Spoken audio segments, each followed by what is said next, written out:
حضرت قسم بن عباس حضور دے چچا دے بیٹے نے، حضرت عباس دے بیٹے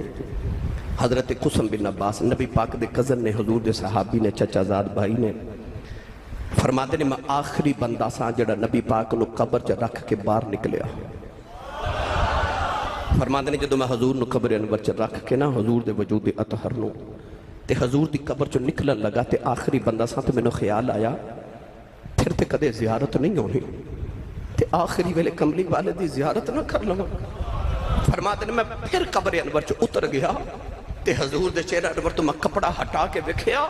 تے نبی پاک دے اس ویلے لب پہ ہل دے سن، میں کان لا کے سنیا تے آواز ہی رب حبلی امتی رب حبلی امتی، اور روح دا نکل جانا موت دی دلیل ہے، پر قبر چ امت واسطے دعاواں کرنا اے محمد دی حیات دی دلیل ہے۔ گرامی قدر حضرات، وما کان اللہ لیعذبہم انت فیہم، اللہ فرمائے سونیا تیرے ہوندیاں عذاب بھیجاں تے تیرا رب کیویں بھیج دے وے۔ پتہ چلیا جڑا اج بھی زمین تے عذاب نہیں نہ آ رہا، اس صدقہ محمد دے وجود دا۔